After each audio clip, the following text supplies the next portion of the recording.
శ్రీ మహాగణాధిపతయే నమః. మకర రాశికి తృతీయ స్థానంలో శని సంచారం వల్ల ఏ పని చేపట్టినా విజయం సిద్ధిస్తుంది.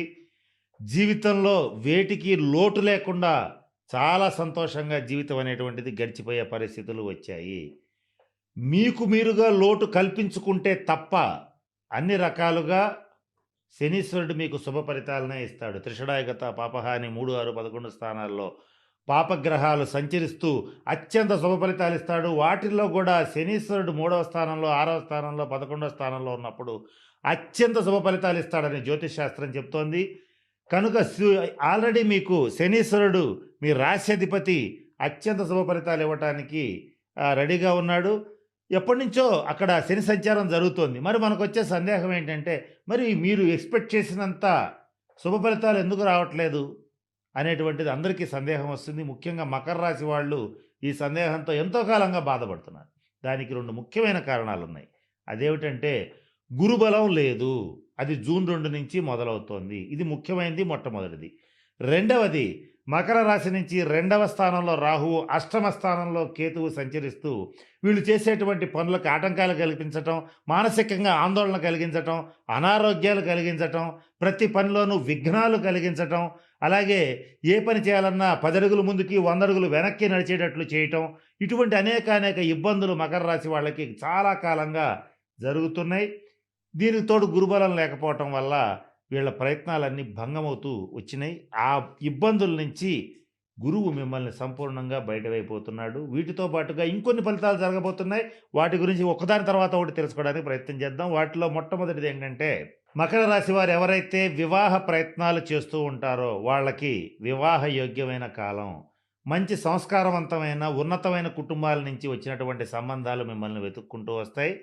రాసి పెట్టుకోండి, గుర్తుపెట్టుకోండి, లేదా మీకు తెలిసిన వాళ్ళకి చెప్పండి. ఎవరైతే అవివాహితులు గట్టిగా ప్రయత్నం చేస్తారో వాళ్ళకి ఈ జూన్ 2 తర్వాత సంవత్సరం లోపల ఖచ్చితంగా వివాహం జరిగి తీరుతుంది. ఇందులో సందేహం లేదు. ఇకపోతే రెండవ అంశం ఏంటంటే, దేహ కాంతి వృద్ధి చెందుతుంది, ఆరోగ్యం వృద్ధి చెందుతుంది, ఐశ్వర్యం వృద్ధి చెందుతుంది. మకర రాశి వాళ్ళు మరొక ముఖ్యమైన విషయం, అతి ముఖ్యంగా గుర్తుపెట్టుకోవాల్సింది ఏంటంటే, ఈ సంవత్సరం నూతన స్వర్ణ, వజ్ర, ఆభరణ, వస్త్ర, అలంకార ప్రాప్తి కలుగుతుంది. అంటే అర్థం ఏంటంటే, బంగారం రేటు ఎంత ఉన్నప్పటికీ కూడా మీ ఆర్థిక స్తోమత సహకరించినంత వరకు తప్పనిసరిగా నూతన బంగారు, వజ్ర ఆభరణాలని ఖచ్చితంగా కొనుగోలు చేస్తారు. ఇది నిర్వివాదమైనటువంటి అంశము. ఇక దీంతో పాటుగా ఈ గురుడు శనిచ్చేటువంటి శుభ ఫలితాలని మరింత యాక్టివేట్ చేయటం కూడా జరుగుతుంది. దీనివల్ల మకర రాశి వాళ్ళకి ఒక జీవితంలో ఒక మంచి బ్రేక్ రాబోతోంది. ముఖ్యంగా నేను అతి ముఖ్యమైన విషయాన్ని ఇప్పుడు మకర రాశి వాళ్ళకి చెప్పబోతున్నాను. అదేమిటంటే, ఎవరైతే 40 సంవత్సరాల లోపు ఉన్నటువంటి మకర రాశి వాళ్ళు ఉంటారో, దుష్టగ్రహ దశాంతర దశలు జరుగుతూ 40 సంవత్సరాల లోపల ఉండి, అలాగే నీచగ్రహ పాపగ్రహ దశాంతర దశలు ఉంటూ జాతకం సరిగ్గా లేనటువంటి మకర రాశి వాళ్ళకి కూడా అద్భుతమైనటువంటి కాలం, అందిపుచ్చుకునేటువంటి కాలం, అభివృద్ధి చెందడానికి అవకాశం ఉన్నటువంటి కాలం గురువు మీకు ఇవ్వబోతున్నాడు. అటువంటి శుభదృష్టి మీ రాశి మీద పడుతోంది. కనుక తప్పనిసరిగా మకర రాశి వాళ్ళు ఈ 12 రాశుల్లో మంచి విజయాలు నమోదు చేసుకుంటారు. ఆర్థికంగా అభివృద్ధి చెందుతారు.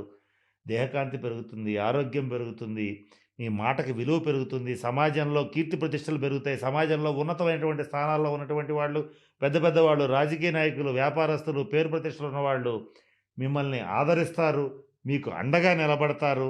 దేశ విదేశాల్లో ఉన్నవాళ్ళు కూడా మీకు వాళ్ళకి చేతనైనటువంటి సహాయ సహకారాలు మీకు అందిస్తారు.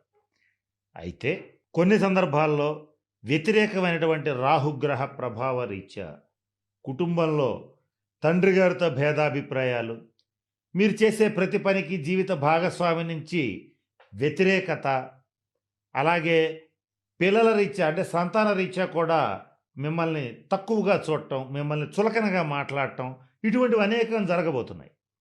వీటి నుంచి తప్పించుకోవాలంటే మీరు చేయవలసింది ఏం లేదు, గురువు యొక్క బలాన్ని పెంపొందింప చేసుకోవాలి. కొన్ని సంవత్సరాలుగా చెప్తున్నాం, గురుబలం పెంచుకోవడానికి ఏ రకమైన పరిహారాలు చేయాలి అనేటువంటిది చెప్తున్నాం. అవి పాటించండి. వాటితో పాటు ఇప్పుడు కూడా మీకు కొన్ని పరిహారాలు ఇస్తాను. వాటిల్లో మీకు చేతనైనవి పాటించండి. మీకు నచ్చినవి మీరు చేయగలిగినవే పాటించండి. మొట్టమొదటిది ఏంటంటే పసుపు రంగు వస్త్రాలు ధరించండి. రెండవది ఒకవేళ అటువంటిది ధరించలేకపోతే మీరు పసుపు రంగు కర్చీఫ్ అయినా సరే జేబులో ఉండేటట్లుగా చూసుకోండి. అలాగే రెండవ అంశం ఏంటంటే మీ ఆర్థిక స్తోమత సహకరించినంత మేరకు సువర్ణ ఆభరణాలు ధరించండి. విపరీతంగా వేసుకునేటట్లయితే చోర భయం పొంచి ఉంటుంది. కొంచెం ప్రమాదం కూడా జరిగేంత బంగారం రేట్లు ఉన్నాయి కనుక విపరీతంగా వేసుకోవద్దు. మీకు తగినట్లుగా పరిస్థితికి తగినట్లుగా ధరించండి. సువర్ణాభరణాలు ధరిస్తే గురువు అనుగ్రహం లభిస్తుంది. కారణం ఏంటంటే బంగారం అనేటువంటి లోహానికి కారకుడు దేవగురువు అయినటువంటి బృహస్పతి. ఈ పరాభవన సంవత్సరంలో మీకు ఈ గురువు యొక్క అనుగ్రహం లభించాలి అని అంటే ఆయన రాజు కూడా కనుక సువర్ణాభరణాలని ఆయన ప్రీతి కొరకు ధరించండి. అలాగే గురువారం నాడు విష్ణు సహస్రనామ పారాయణ చేయండి.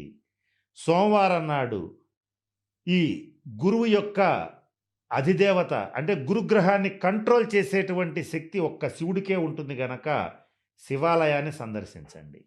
అలాగే మీ దగ్గరలో ఉన్నటువంటి కొంచెం పాడుబడిన శివాలయం ఉంటే దాన్ని డెవలప్ చేయడానికి ప్రయత్నం చేయండి. దానికి మీరు ఆర్థికంగా సాయం చేసినా పర్వాలేదు, లేదా శారీరకంగా శ్రమ చేసినా పర్వాలేదు. ఎట్లయినా సరే శివానుగ్రహాన్ని సంపాదించుకుంటే గురుడు అనుగ్రహం సంపాదించినట్లే. తొలి గురువు దక్షిణామూర్తి అంటే శివుడు కనుక గురువు యొక్క అనుగ్రహాన్ని సంపాదించుకుంటే అంటే సంపాదించుకోవాలనుకుంటే శివుడి అనుగ్రహాన్ని మొట్టమొదట సంపాదించుకోవాలి. కనుక ఈ ప్రయత్నాలు దత్త చరిత్ర పారాయణ చేయండి. ప్రతి గురువారం నాడు దత్త మందిరాన్ని దర్శించండి. సద్గురువుని ఆశ్రయించండి. వీటిల్లో మీరు ఏది చేయగలిగినా ఎన్ని చేయగలిగినా మీ జాతకంలో ఎన్ని రకాల ఇబ్బందులున్నా ఆల్మోస్ట్ వాటన్నిటి నుంచి బయటపడి తప్పనిసరిగా ఉన్నతమైనటువంటి స్థితికి వెళ్ళి తీరతారని చెప్పడంలో సందేహం లేదు, సందేహం లేదు, సందేహం లేదు. ఇకపోతే మకర రాశి వాళ్ళు మరి ముఖ్యంగా